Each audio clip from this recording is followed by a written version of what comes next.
Êxodo 33, do 7 ao 17. Ora, Moisés costumava pegar a tenda e armá-la para si, bem longe do arraial. Ele a chamava de tenda do encontro. Todo aquele que buscava o Senhor saía à tenda do encontro que estava fora do arraial. Quando Moisés saía para a tenda, fora, todo o povo se erguia, cada um em pé à porta da sua tenda, e seguiam-no com os olhos, até ele entrar na tenda. Quando Moisés entrava na tenda, descia a coluna de nuvem, e punha-se à porta da tenda, e o Senhor falava com Moisés. Todo o povo via a coluna de nuvem que se detinha à porta da tenda. Todo o povo se levantava, e cada um à porta da sua tenda adorava o Senhor. O Senhor falava com Moisés face a face, como quem fala com seu amigo.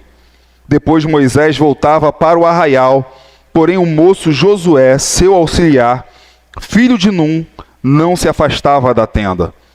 Moisés disse ao Senhor: eis que me dizes para conduzir este povo, mas não me disseste quem enviarás comigo. Disseste: eu conheço você pelo nome, e você alcançou favor diante de mim. Agora, se alcancei favor diante de ti, peço que me faças saber neste momento o teu caminho, para que eu te conheça e obtenha favor diante de ti. E lembra-te que esta nação é teu povo.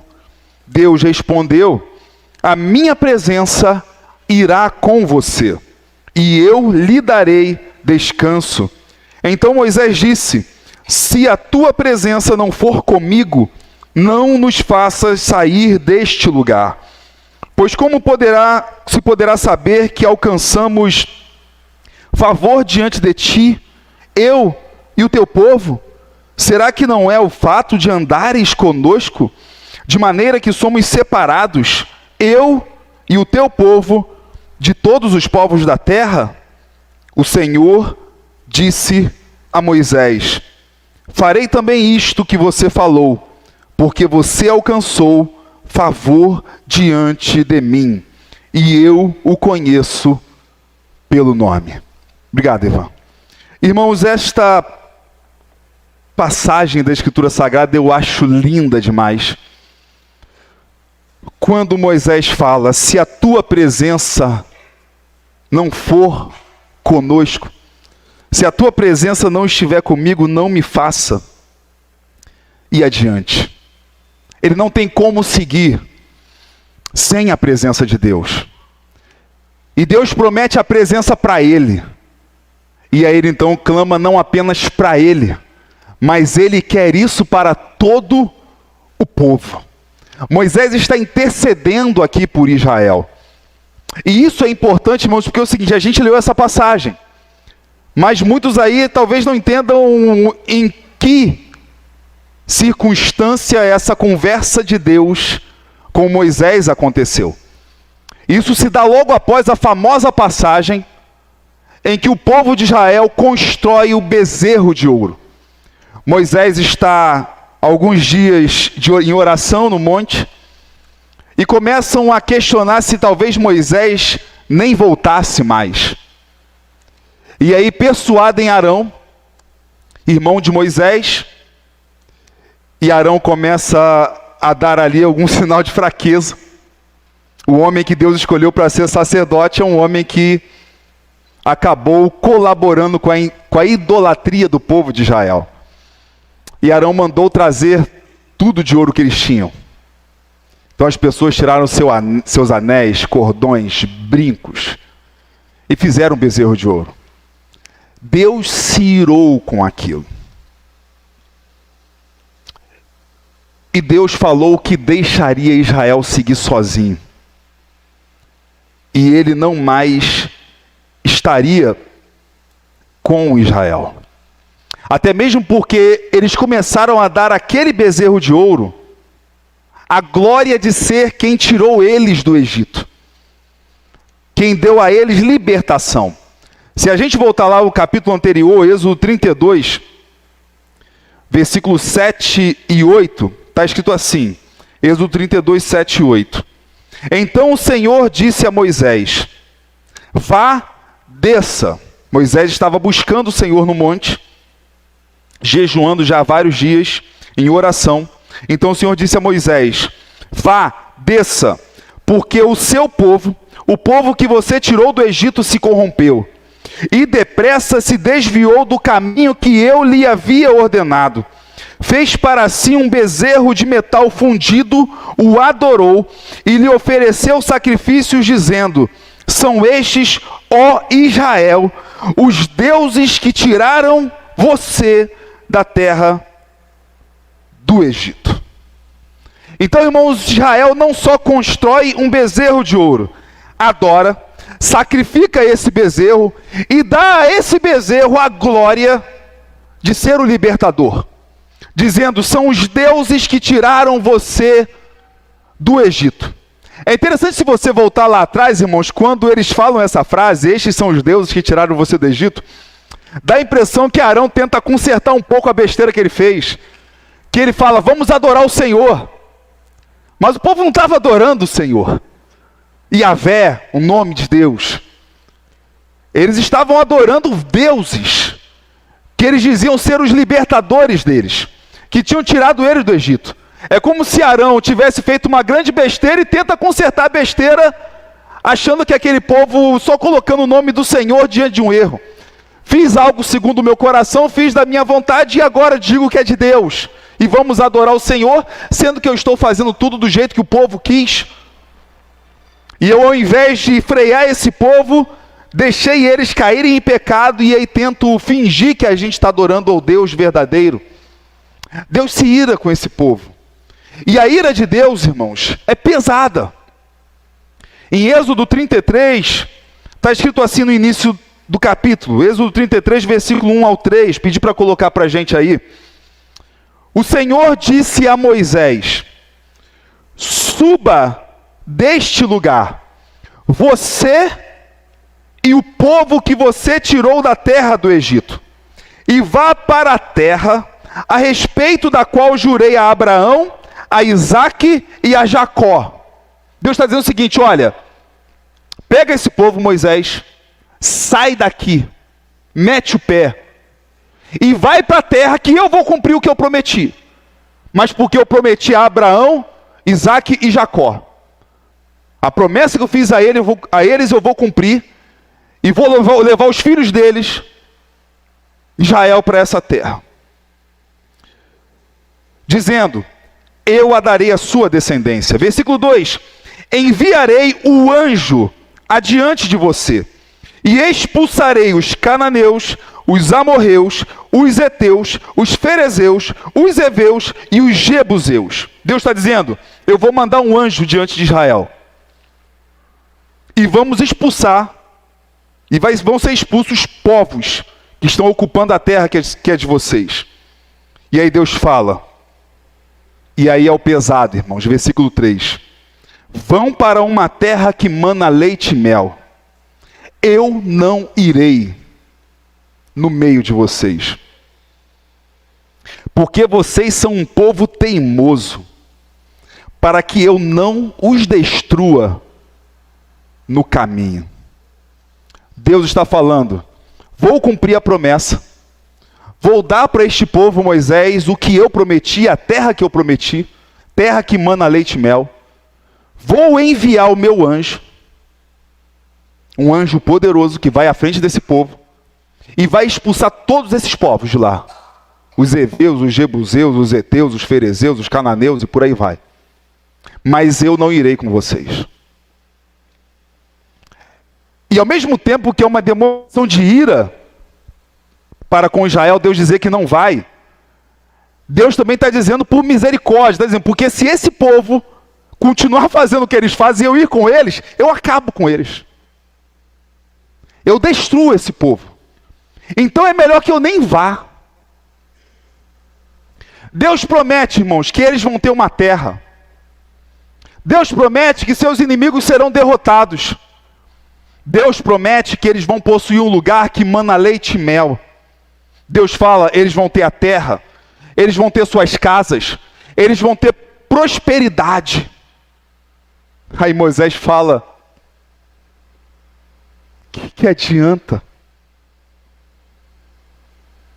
Irmãos, Moisés, ele vai ter a atitude que qualquer cristão que experimenta a doce presença do Espírito Santo, que carrega essa marca do Pentecostes, do Espírito derramado e a presença de Deus manifesta em sua vida, vai dizer a mesma coisa que Moisés.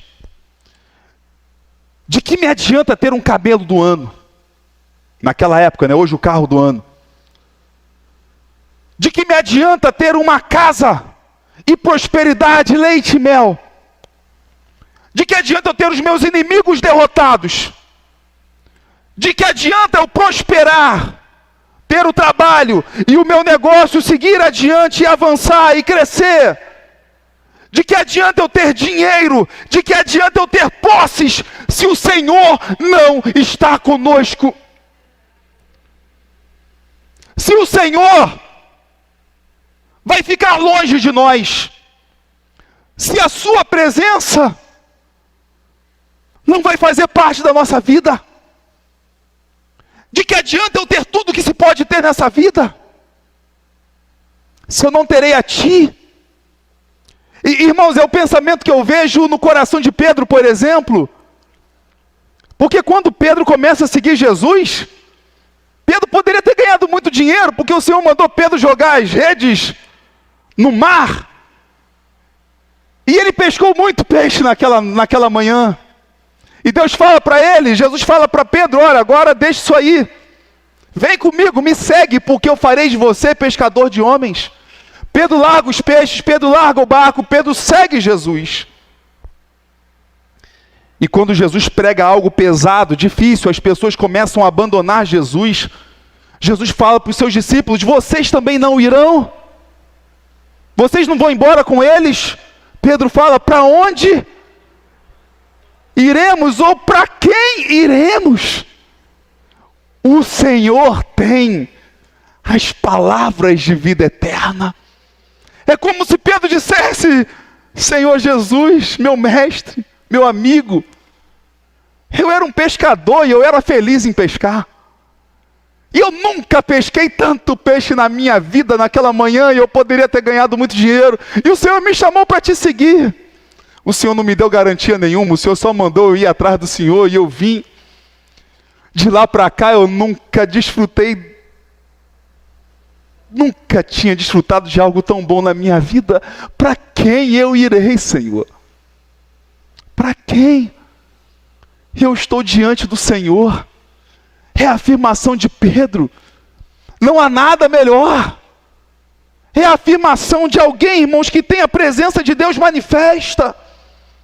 E eu digo isso, irmãos, que tanto Pedro quanto Moisés aqui no Antigo Testamento, eles fazem essa afirmação de desejo pela presença de Deus, de alegria na presença de Deus, irmãos, antes do Pentecostes. Já parou para pensar nisso? Antes de receberem a presença do Espírito Santo de uma forma muito superior, que foi ser experimentada no dia de Pentecostes. É o que o grande pregador aí, Martin Lloyd Jones, diria: esses homens expressaram um grande amor por Deus, desejo pela presença de Deus, e aí adaptando aqui poucas palavras de Martin Lloyd Jones, e eles nem tinham sido ainda batizados com o Espírito Santo, porque o batismo com o Espírito Santo passa a ocorrer no dia de Pentecostes. É de Pentecostes em diante que as pessoas são batizadas com o Espírito Santo. Significa que elas não tinham Espírito Santo? Não, elas tinham o Espírito Santo. O Espírito Santo está lá no começo de Gênesis. No princípio Deus criou os céus e a terra estava sem forma e vazia, e o Espírito do Senhor pairava por sobre as águas. Quem deu a força à sanção? O Espírito Santo. Diz lá a palavra que o Espírito se apossava de Sansão, e Sansão então derrotava seus inimigos. Essas pessoas tinham o Espírito Santo.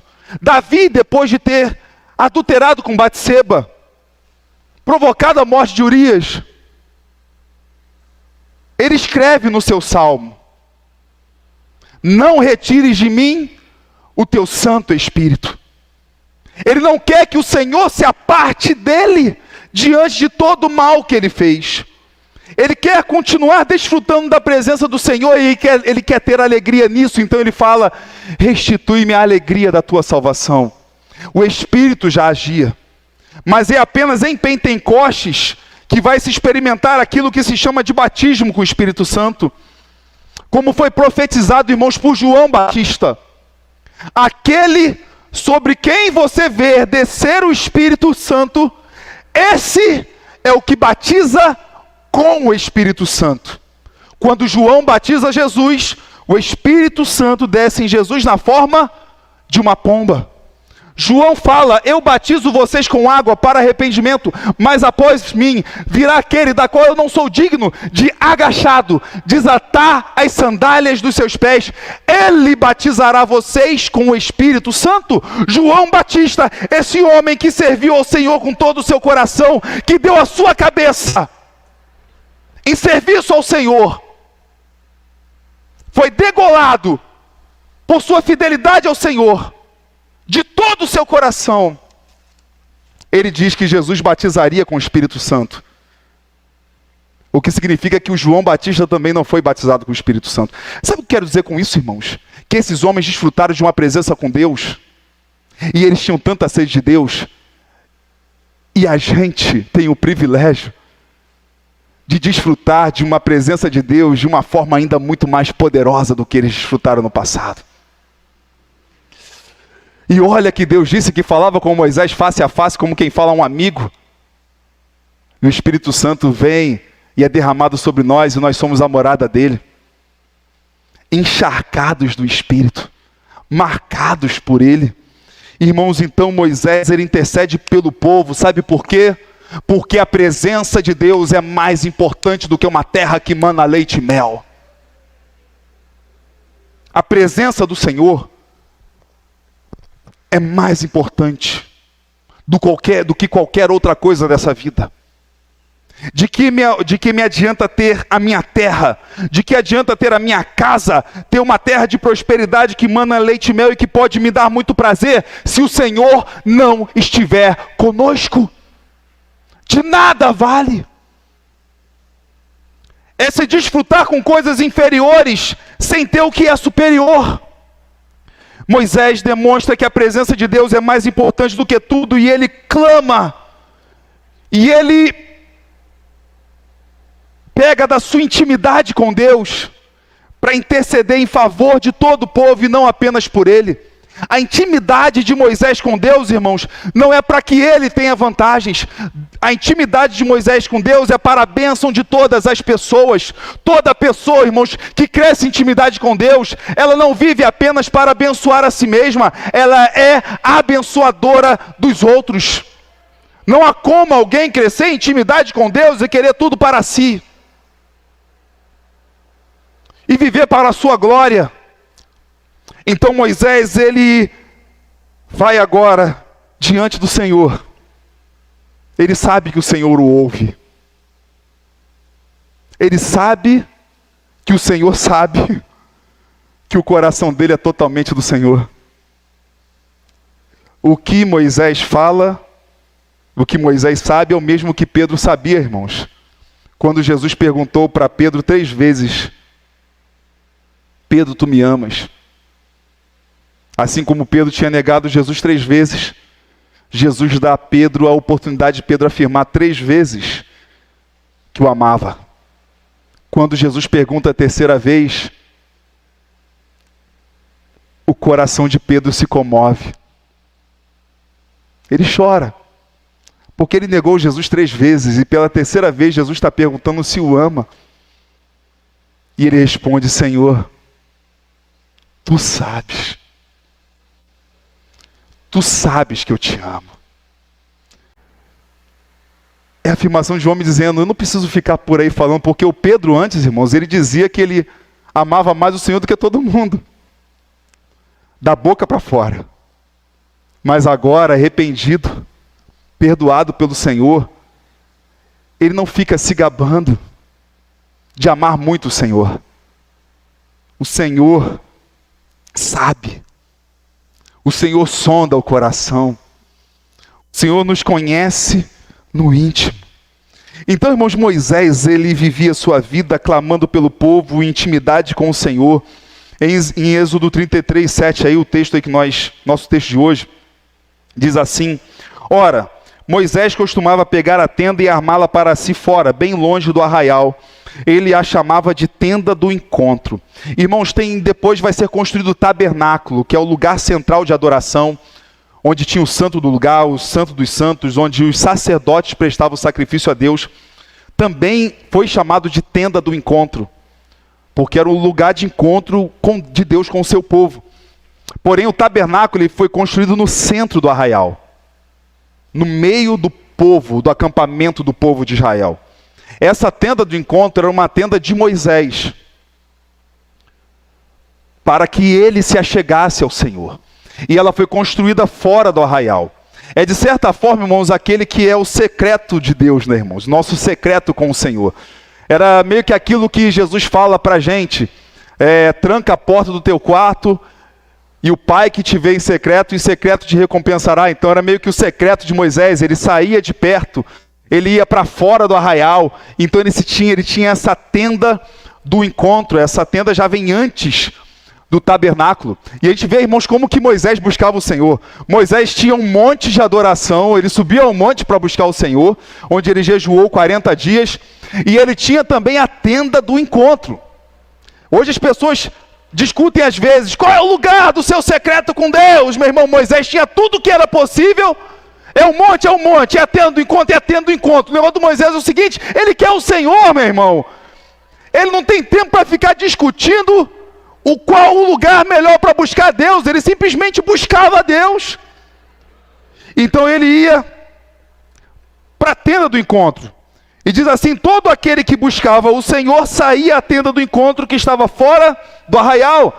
O que dá a impressão que não era uma tenda apenas para Moisés, mas porque diz aí que todo aquele que buscava o Senhor saía à tenda do encontro. Embora Josué fazia quando Moisés entrava, o Josué fazia a guarda ali para Moisés ter o lugar secreto dele ali, Moisés sozinho com o Senhor. Quando Moisés saía para a tenda, fora, todo o povo se erguia. Quer dizer, todo o povo ficava atento, porque sabia que a presença de Deus ia se manifestar, por causa da intimidade que Moisés tinha com o Senhor.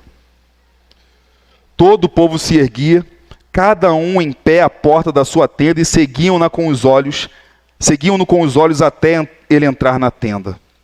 Quando Moisés entrava na tenda, descia coluna de nuvem e punha-se à porta da tenda, e o Senhor falava com Moisés.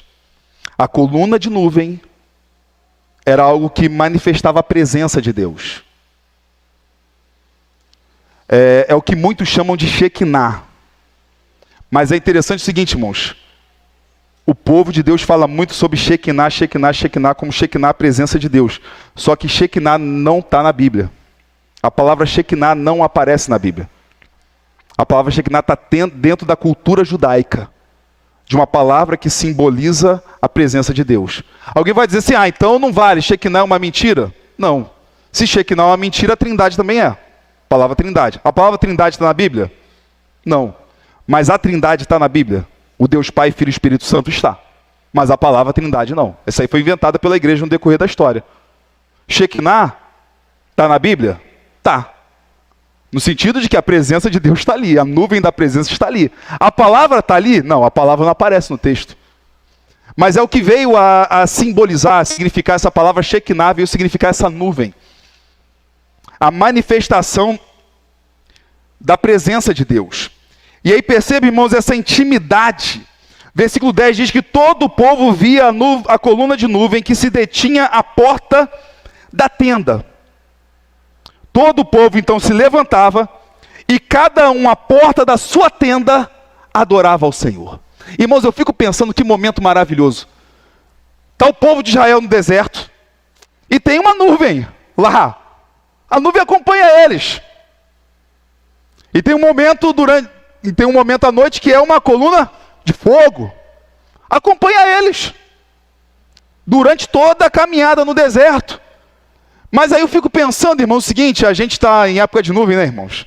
Hoje mesmo deu a impressão que ia ter um temporal. Nuvem é o que não faltava. Por exemplo, nesse momento, Nova Iguaçu está sendo tomada por uma nuvem, que parece que toda a chuva do estado do Rio de Janeiro se concentra em Nova Iguaçu. Então vem a nuvem. A gente tem que começar a orar: Senhor, essa nuvem não, a gente quer essa outra aqui, Pai. Senhor, a gente começar a clamar: Senhor, troca a nuvem. Deixa de ser essa nuvem do temporal que causa enchente. E, Senhor, vem com aquela nuvem que descia a tenda do encontro de Moisés, Senhor. A gente está clamando, Pai. E, irmãos, eu fico pensando, o povo vê a nuvem no lugar, e quando Moisés se move, Moisés entra na tenda, a nuvem vai e para na porta da tenda onde Moisés está. E, irmãos, isso era visível. E mesmo assim, teve rebelião contra Moisés, irmãos. Mesmo assim tentaram se juntar contra Moisés, mesmo assim tentaram tirar o poder de Moisés. O poder que nem o Moisés queria, porque quando Deus falou para Moisés: Moisés, vai, Moisés, não vou não. Senhor, manda outro, porque eu não tenho condições nenhuma, sou pesado de língua. Daí muitos falam que Moisés possivelmente podia ser gago. E Deus chama Moisés. E sabe uma coisa, irmão, maravilhosa? Deus chamou Moisés, Moisés não queria. Deus chamou Isaías, Isaías falou: ai de mim. Deus chamou Jeremias, Jeremias falou: não passo de criança. Deus chamou Gideão, Gideão: ai Senhor, sou um pequeno cara aqui de uma tribo pequena. Mas depois, irmãos, que esses caras desfrutavam da presença de Deus.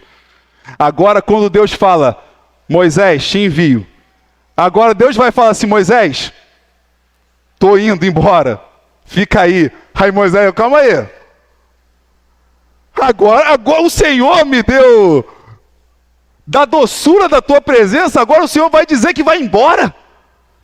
O Senhor me trouxe até aqui e eu me maravilhei contigo. Eu estou vivendo os meus melhores anos. Porque a vida de Moisés, irmãos, são 3 fases de 40 anos. Os 40 anos que ele viveu como príncipe no Egito. Depois os 40 anos que ele viveu como pastor em Midian. E depois os 40 anos em que ele voltou para o Egito para libertar Israel e caminhar pelo deserto em direção à terra prometida. Moisés já tinha vivido 80 anos. E o que Moisés está dizendo? Vivi 80 anos, mas foi só depois dos 80 que eu fui desfrutar o melhor da minha vida. Meu irmão, minha irmã, que está perto dos 80, ou que já passou dos 80, essa bênção não é só para Moisés não, minha irmã, meu irmão e minha irmã. A presença de Deus derramada em Pentecostes, o Espírito Santo diz: eis que derramarei do meu Espírito sobre toda a carne. Vossos filhos e vossas filhas profetizarão. Vossos jovens terão visões. E os velhos sonharão. Meu irmão, você está em fase de sonhar ainda. 80 anos de idade. Moisés foi chamado para a grande obra. E a presença de Deus derramado, o Espírito Santo batizando o seu povo, diz que os velhos sonharão. Porque não existe tempo perdido, meu irmão. Podemos desfrutar do melhor de Deus por toda a nossa vida. A cada ano conhecermos mais a Ele. E Moisés, irmãos, ele então, ao crescer em intimidade com o Senhor está ali com ira diante de Israel. O Senhor está dizendo que Ele não vai com Israel. Que ele não vai seguir adiante junto com Israel. Irmãos, Moisés, como líder de Israel, chamado pelo Senhor para conduzir este povo, ele não podia conduzir o povo, e nem mesmo a sua própria vida, com base em seus achismos ou suas opiniões pessoais.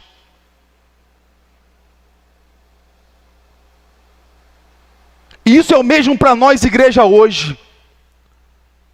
Uma das promessas que a gente faz, por exemplo, vocês responderem no batismo é o seguinte: você promete ser obediente à liderança desta igreja enquanto ela for obediente às Sagradas Escrituras. Porque a igreja não pode ser conduzida pelos achismos do Márcio, pelas opiniões particulares da minha pessoa. Eu tenho que buscar em Deus, na Escritura Sagrada. Cada líder dessa igreja tem que buscar a Deus em oração, clamar ao Senhor e buscar nele como ele quer conduzir o seu povo e como ele conduz a nossa própria vida. Por isso que Moisés reconhece a grandeza da posição que ele ocupa, que ele nunca quis ocupar, mas que o Senhor assim o quis.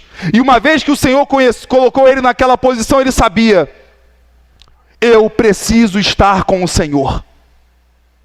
E Yahvé é quem eu preciso andar em mais intimidade. Me achegar a Ele com todo o meu coração. Então ele precisava estar na presença do Senhor, para consultar e ouvir a voz de Deus, para que Deus o guiasse na liderança de Israel. E irmãos, a intimidade de Deus com Moisés é maravilhosa. Vamos ler juntos o versículo 11, irmãos. Irmãos, isso aqui, irmãos, lê isso aqui a semana toda, pelo amor de Deus. Pelo amor de Deus. E pare para pensar. Pare para pensar na sua vida. Pare para pensar em você como líder da sua casa. Você vai dizer: mas eu não sou líder de ninguém, eu sou a posição mais baixa. Então pense em você, na liderança de você mesmo, meu irmão. Vamos ler juntos o 11. O Senhor falava com Moisés face a face, como quem fala com seu amigo. Irmãos, é interessante, irmãos, que mais à frente Deus fala que vai mostrar a Moisés a sua glória, a sua bondade. Aí ele fala o seguinte, logo mais à frente nesse trecho aqui, Deus fala a Moisés: você não poderá ver a minha face, porque não há quem possa ver a minha face e sobreviver. Deus bota Moisés na fenda de uma rocha, e Deus passa com a sua bondade, com a sua glória, e fala para Moisés: você me verá pelas costas. Moisés tem uma visão de Deus que nenhum ser humano até ali tinha tido. Mas quando Deus fala que não poderá ver a minha face, é contemplar de fato Deus de uma forma física. O ser humano não consegue. E se fizesse, não suportaria. Tem um hino do Inário que diz, né? Se nos cega o sol ardente, quando visto em seu furor, quem contemplará aquele que do sol é criador? O que acontece, irmãos? A gente não consegue olhar para o sol. E a gente está bem distante do sol. Quem dirá conseguir contemplar o Criador do sol? E como ver o onipresente? Por isso que a visão que nós temos de Deus, nós vamos ver Deus, sim, vamos ver Deus. Mas a visão eterna que nós temos de Deus é o Senhor Jesus Cristo. Ele é a imagem do Deus invisível. Quando um dos discípulos pergunta ao Senhor Jesus: Senhor, mostra-nos o Pai. O que Jesus disse? Há tanto tempo eu estou com vocês e você me pergunta: mostra-nos o Pai. Quem me vê, vê o Pai. Ele é a visão de Deus. Não há como o ser humano limitado ver aquele que habita todos os lugares, que é onipresente. Mas, irmãos, quando fala que Deus conversa face a face com Moisés aí, que Deus revela o seu rosto a Moisés, agora se refere a uma forma figurada da intimidade que Deus tem com Moisés, e que Moisés tem com Deus. De que Deus escancar o seu coração para Moisés. E Moisés escancar o seu coração para Deus. E aí, irmãos, destaca que com Moisés é diferente do que era com qualquer outra pessoa. Com Moisés o Senhor conversa face a face. E irmãos, hoje nós temos o Espírito Santo. E o Espírito Santo nos leva a Cristo. E aí nós podemos desfrutar dessa presença de Deus e ver o Senhor pelos olhos da fé. E a gente precisa desejar isso com todo o nosso coração. Por isso que eu falei, irmãos, para você chegar na sua casa e ler isso. Moisés falava, o Senhor falava com Moisés face a face, como quem fala com o seu amigo. O Senhor Jesus disse que nos chama de quê, irmãos? De amigos, porque tudo que o Pai revelou a Ele, Ele revelou a nós. Ele nos chama a sermos amigos.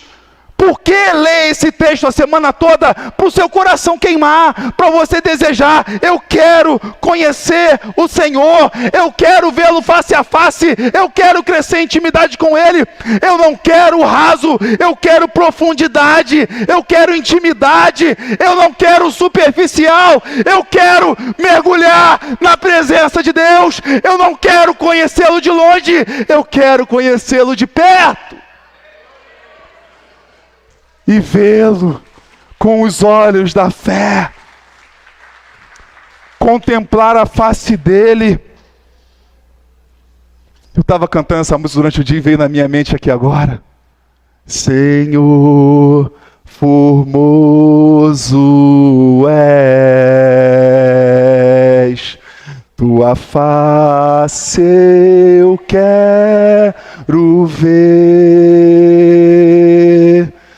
Pois quando estás neste lugar, sua graça invade-me. Acende a chama, ó Pai, que uma vez brilhou, vem limpar, brilhar, resplandecer o teu primeiro amor. Glória a Deus! Irmãos, a presença de Deus é maravilhosa e ela é a nossa esperança na vida ou na morte. Às vezes parece que morreu, coitado. Poderoso é o livramento. Irmãos, como diz a Escritura Sagrada, vivendo ou morrendo somos do Senhor. Como disse o apóstolo Paulo, para mim o viver é Cristo e o morrer é lucro. E irmãos, queria que a gente parasse para pensar aqui em duas passagens que mostram a presença de Deus. Os irmãos lembram quando Ananias, Misael e Azarias foram libertos na fornalha ardente? Vocês lembram disso? Que apareceu 4 homens da fornalha. Vocês lembram dessa passagem? Ananias, Misael e Azarias. Vocês lembram? Foram para a fornalha ardente? Tá certinho, né? Ué, Sadraque, Mesaque e Abednego ou Ananias, Misael e Azarias? Vamos ler a Bíblia, meu irmão. Daniel 1,7. Coloca aí, coloca pra gente aí, Daniel 1,7. Daniel 1,7. Vamos ver se Ananias, Misael e Azarias não foram lançados na fornalha ardente. Vamos ler, irmãos? O chefe, vamos ler junto aí, irmãos. O chefe dos eunucos lhes deu outros nomes, a saber, a Daniel, o de Beltesazar, a Ananias, o de Sadraque, a Misael, o de Mesaque, e a Azarias, o de Abednego. Então, irmãos, Ananias, Misael e Azarias foram ou não foram para a fornalha ardente? Tá aí, né, meu irmão? Eu podia ter ido direto para o Sadraque, Mesaque e Abednego, mas eu quis fazer esse teste. que meu coração às vezes é perverso, né, irmãos? E o Senhor precisa me perdoar de muita coisa. Mas o que é mais é bom que a gente aprende, né, irmãos? A gente aprende mais um pouquinho dos nomes aí do nome de Deus. Que é interessante, irmãos, que Daniel continuou sendo conhecido pelo nome judeu dele. Daniel, Beltesazar foi lançado para longe, ainda mais que é um nome que meio que dá uma adoração a um Deus estranho lá. Agora, Sadraque, Mesaque e Abednego ficaram conhecidos pelos nomes babilônicos deles. Mas vamos lá, Daniel 3,16, coloca pra gente aí, Daniel 3,16. E a gente vê a presença de Deus também ali nesses homens. 3 jovens, irmãos, 3 jovens, que foram tirados da terra da liberdade para uma terra de cativeiro. E esses homens não se vendem ao Deus daquela terra. Eles são para a gente, para sempre, uma demonstração de fé e fidelidade. Como fé e fidelidade andam junto. Daniel 3,16 diz assim: Sadraque, Mesaque e Abednego responderam ao rei, quando foi decretado de adorar a estátua de Nabucodonosor. Ó Nabucodonosor, quanto a isto não precisamos nem responder. Se o nosso Deus, a quem servimos, quiser livrar-nos, ele nos livrará da fornalha de fogo ardente e das suas mãos, ó rei. E mesmo que ele não nos livre, irmão, Sadraque, Mesaque e Abednego, ou Ananias, Misael e Azarias, não foram para a fornalha ardente achando que Deus ia livrá-los. Pode ser que sim, pode ser que não. E mesmo que ele não nos livre, fique sabendo, ó rei, que não prestaremos culto aos seus deuses, nem adoraremos a imagem de ouro que o Senhor levantou. Agora o versículo 24, quando eles são lançados na fornalha, Daniel 3,24, em seguida, o rei Nabucodonosor, muito espantado, se levantou depressa e perguntou aos seus conselheiros: não eram 3 os homens que amarramos e jogamos no fogo? Eles responderam: é verdade, ó rei. Mas o rei disse: eu, porém, estou vendo 4 homens soltos, andando no meio do fogo, não sofreram nenhum dano, e o aspecto do quarto é semelhante a um filho dos deuses. Era o Senhor Jesus ali, irmãos. Era o Senhor Jesus. Sadraque, Mesaque e Abednego não tiveram uma roupa queimada. Um fio do cabelo, ou da barba, né? Quando não se tem cabelo, queimado. Aí pode dizer assim, mas isso é maravilhoso quando alguém sobrevive. Mas a presença de Deus também está com a gente na hora da morte, irmãos. Agora vamos para uma outra história de um outro jovem, tudo jovem aqui, para fazer a gente, barba grisalha, ficar envergonhado da nossa covardia. Outro jovem agora, chamado Estevão, cheio do Espírito Santo e de fé, pregou uma mensagem poderosa, e no final do culto mataram ele, apedrejado. Atos 7:54.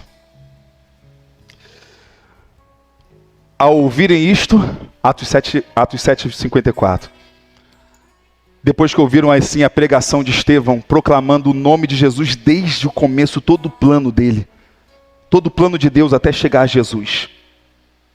Ao ouvirem isto, ficaram com o coração cheio de raiva e rangiam os dentes contra ele.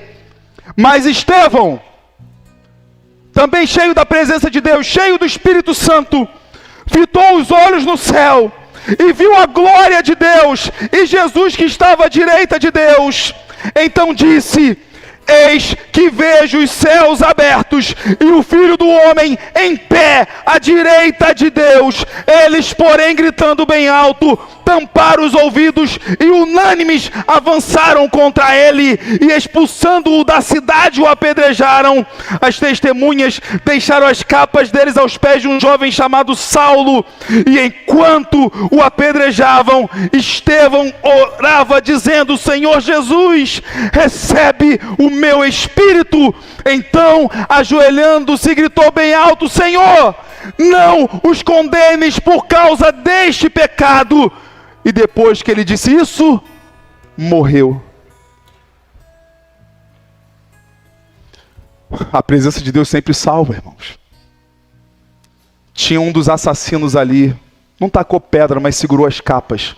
Um jovem chamado Saulo.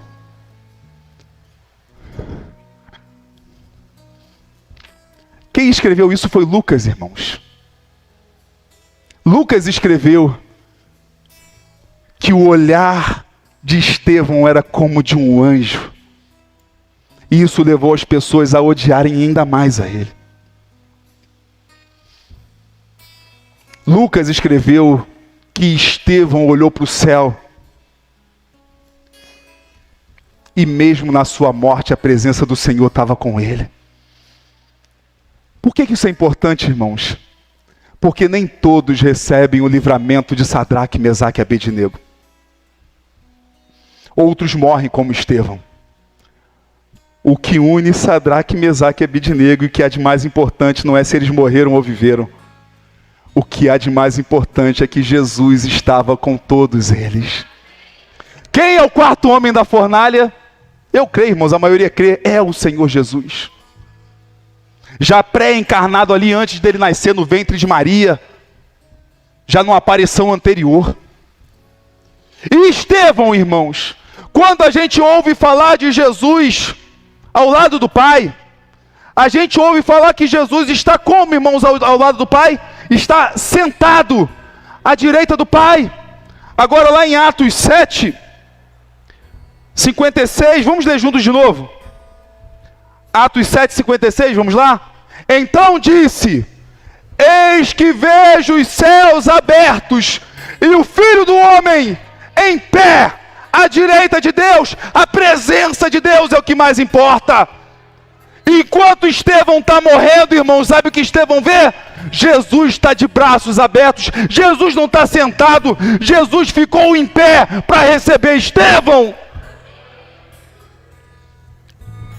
O Rei dos Reis em pé para receber um homem.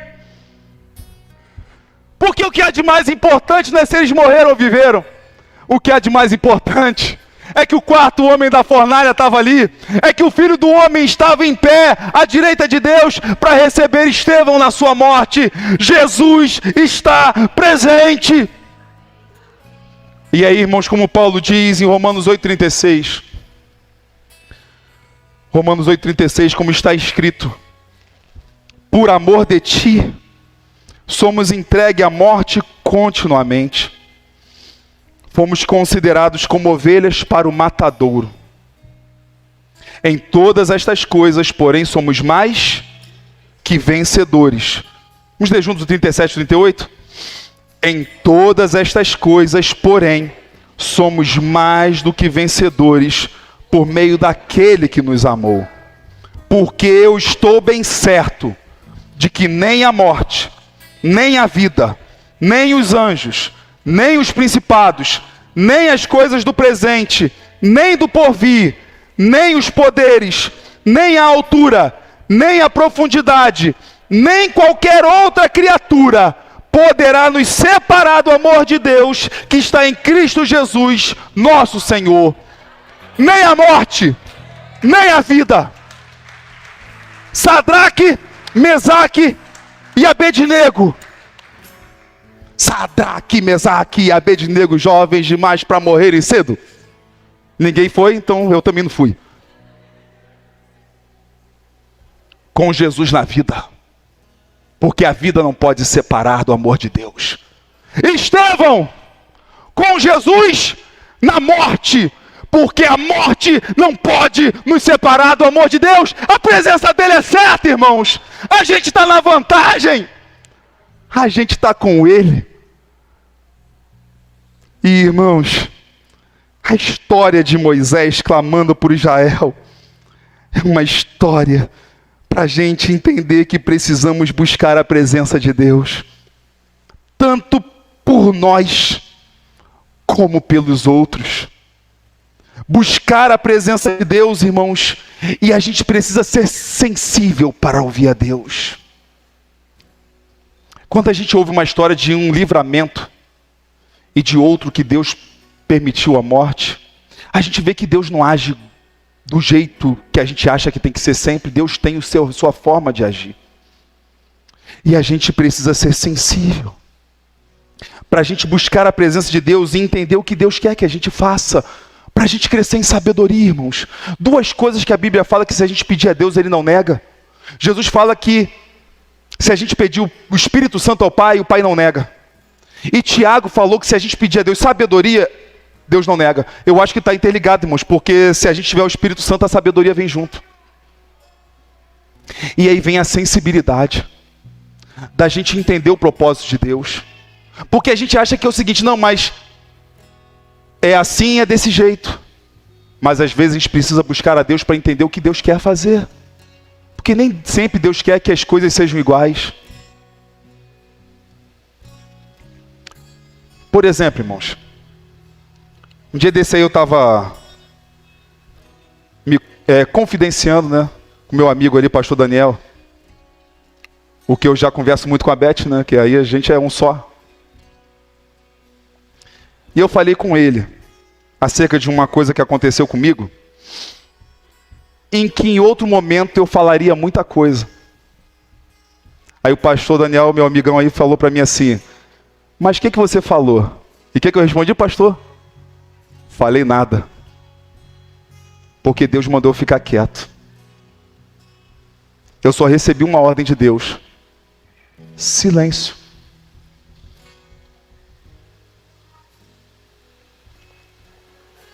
Em outro momento eu falaria.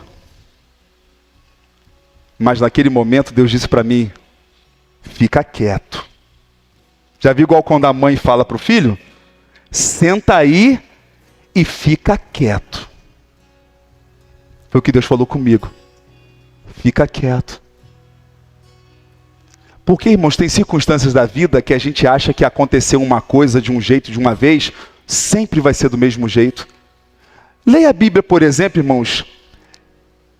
Dois apóstolos, que são os dois principais líderes da igreja, Pedro e Paulo. Ambos experimentaram cadeia se abrir. Quando Pedro estava preso, mataram Tiago, e estava a ameaça de matar a Pedro também. Um anjo vai lá e traz Pedro para fora. A igreja estava em oração, Pedro aparece na porta, a irmã abre a porta, e é o Pedro. Fecha a porta e vai de novo e diz, eu vi um cara lá na porta, lá, acho que apareceu o Pedro. Será que é o fantasma dele? Morreu e veio a alma do Pedro para cá? Deus abriu a cela de Pedro e mandou Pedro fazer o quê, irmãos? Sair. Paulo foi preso injustamente em Filipos. A famosa passagem que Paulo e Silas apanharam na praça pública, foram lançados no cárcere mais profundo, fedorento, e eles lá, cheios de vergonha, cheios de feridas, o que eles faziam, irmãos? Oravam e adoravam, cantavam cânticos ao Senhor. E aí, irmãos, o que aconteceu? Veio um terremoto. O que aconteceu? A prisão se abriu. Mas eles não saíram. Porque Deus abriu a cela para Pedro e disse para Pedro, sai. Deus abriu a cela para Paulo e disse para Paulo, fica. Como que eles iam saber se era para sair ou para ficar, irmãos? Intimidade com Deus. Sensibilidade para ouvir o Espírito Santo e entender o que é que Deus quer fazer naquele momento. A gente, por exemplo, está no ano 2025, a gente precisa ter sensibilidade para entender o que Deus quer fazer conosco nesse ano. Que não quer dizer que é a mesma coisa que Ele fez em 2024. E em circunstâncias iguais, Ele pode querer que a gente tenha uma atitude diferente. E como que a gente vai saber? Intimidade, face a face com Deus. E sensibilidade para entender que não é do nosso jeito, do nosso querer, mas ouvir a voz de Deus e compreender os planos que Ele tem para a nossa vida. Moisés está aqui, irmãos, intercedendo pelo povo. Porque uma coisa é certa, somente a graça de Deus pode conceder o que Israel tanto necessita. Essa história, irmãos, revela não Moisés como salvador de Israel, mas como Deus sendo misericordioso com Israel, e Moisés tendo papel sim de intercessor, mas ele também sendo alvo da graça de Deus. E Deus prometendo a Moisés que estaria com ele. Versículo 14 Deus fala para Moisés: a minha presença irá com você.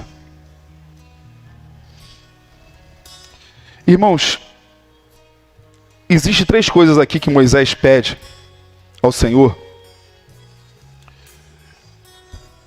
No versículo 15 ele diz o seguinte: se a tua presença não for comigo, não nos faça sair deste lugar. Ele pede a presença de Deus. Depois, ele fala acerca de como que eles poderiam saber que alcançaram o favor de Deus, a não ser que fosse pela presença de Deus. Só a presença de Deus manifestaria que eles alcançaram o favor de Deus. E ele pede pelo povo de Israel. Ele pede a presença de Deus com ele. Ele pede que o Senhor mostre o seu favor ao seu povo. E ele pede pelo povo de Israel no versículo 16. Versículo 15 ele diz assim: se a tua presença não for comigo, não nos faça sair deste lugar. Parece ser estranho, né, irmãos? Calma aí, Moisés não está acreditando em Deus. O que Deus disse no versículo 14, irmãos? A minha presença irá com você, e eu lhe darei descanso. Deus está virado com Moisés? Não. Deus está virado com quem? Com Israel. E é como se Deus colocasse Moisés aqui num teste aqui. Deus disse: olha, eu não vou com esse povo.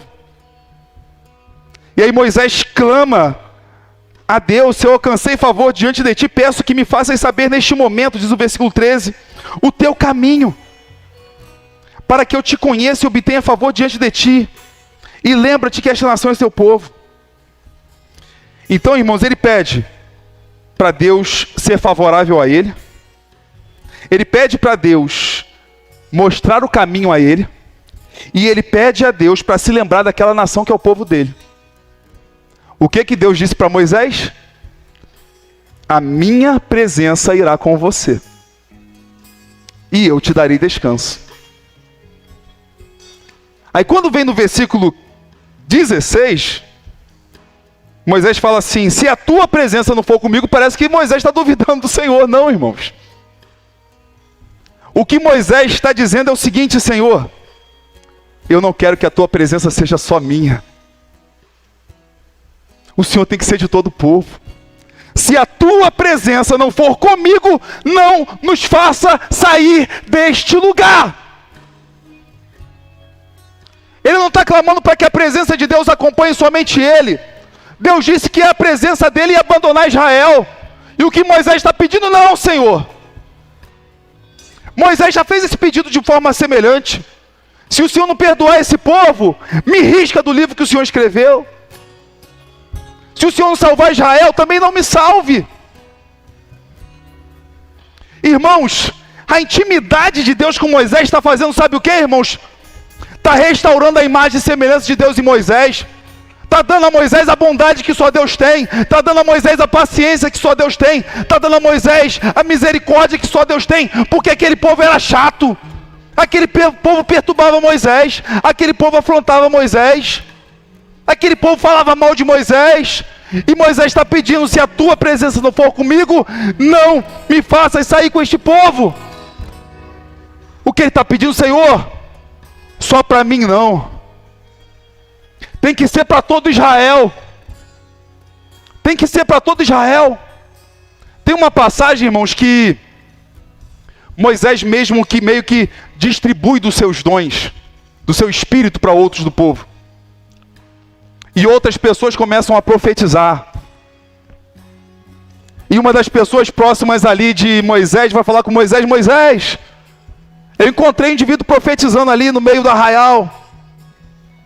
A afirmação de Moisés foi o seguinte: quem dera, o Senhor desce do seu espírito a todo o povo.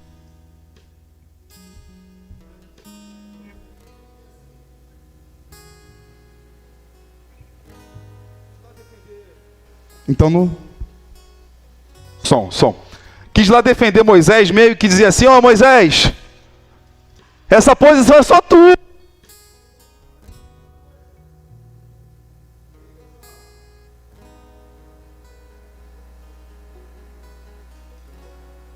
Meio que tipo assim, defender a causa de Moisés. Ô Moisés, estão fazendo lá o que só você pode fazer, Moisés. Ah, só eu?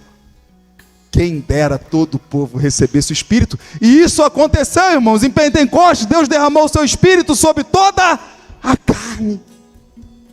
Filhos e filhas profetizando, jovens tendo visões, velhos sonhando.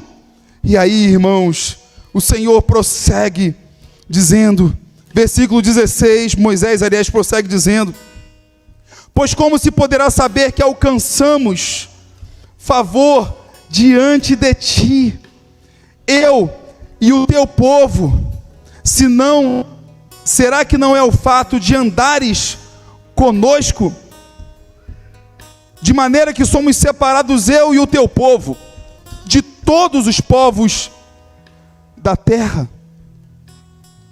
Irmãos, embora Moisés ocupe uma posição importante diante de Deus, o que o Senhor faz por Moisés não é mérito, e por Israel não é mérito de Moisés. É o favor de Deus sobre este povo e sobre o próprio Moisés. Moisés também é alvo da graça de Deus. Moisés também não é merecedor.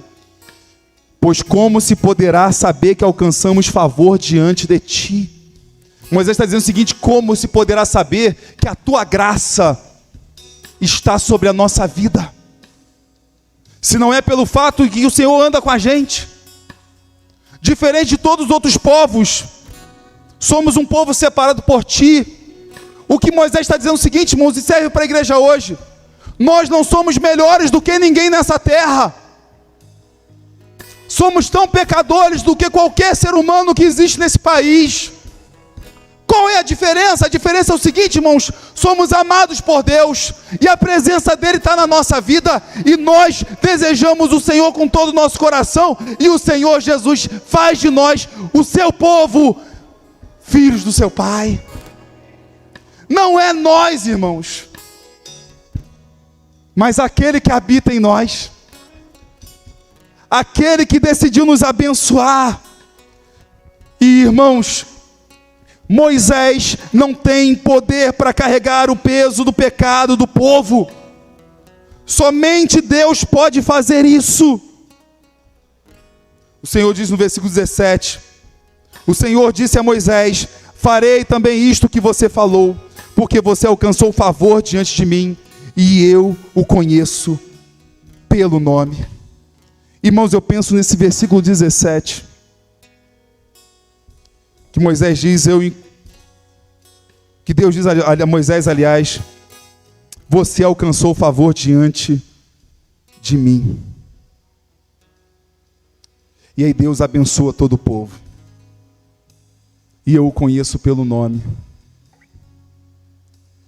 E eu fico pensando que um dia o Pai disse coisas semelhantes, irmãos, ao Senhor Jesus, na intercessão que de fato salvou a humanidade. Esse é o meu filho amado, em quem eu tenho todo prazer. Jesus intercede por nós, sendo obediente até a morte, morte de cruz. Pai, perdoa eles, porque não sabem o que fazem. E quando Jesus ressuscita dos mortos, é porque a esperança raiou para a nossa vida. É porque aquele que ressuscitou também nos ressuscitará juntamente com ele. Significa que a presença dele jamais se apartará da nossa vida, porque ele disse: eu estou com vocês todos os dias até a consumação dos séculos. Moisés intercede pelo povo na sua intimidade com Deus. Jesus intercede pelo povo, indo até a morte humilhante de cruz, carregando o peso do pecado, sendo condenado em nosso lugar. E aí, irmão, Jesus não era só íntimo do Pai. Jesus, ele é um com o Pai. Ele é o Deus poderoso, santo, verdadeiro, juntamente com o Pai e o Espírito Santo. Ele não é somente íntimo de Deus, Ele é o próprio Deus encarnado em favor de nós. E Ele disse: eu estou com você, eu estou com vocês todos os dias, até a consumação dos séculos. Irmão, irmã, Moisés falava com Deus face a face, como quem fala a um amigo, e o Pentecostes ainda não havia acontecido, o Espírito Santo ainda não tinha sido derramado, e Jesus não tinha ainda batizado a igreja com o Espírito Santo. O Espírito Santo já estava presente, mas não na forma muito superior, mais presente, poderosa e intensa, como aconteceu em Pentecostes. E nós somos frutos de Pentecostes. O Espírito Santo segue sendo derramado, e a gente cabe dizer: Senhor, enche a minha vida, me leva à tua presença, me leva a te conhecer, porque o teu amor, a tua graça, a tua presença é melhor do que a própria vida. De que adianta uma terra que mana leite e mel sem a tua presença? De que adianta ter a melhor posição no Brasil sem a tua presença? Sem o Senhor Jesus, sem o Espírito Santo, sem o Senhor Pai. É o que nós queremos. Aleluia!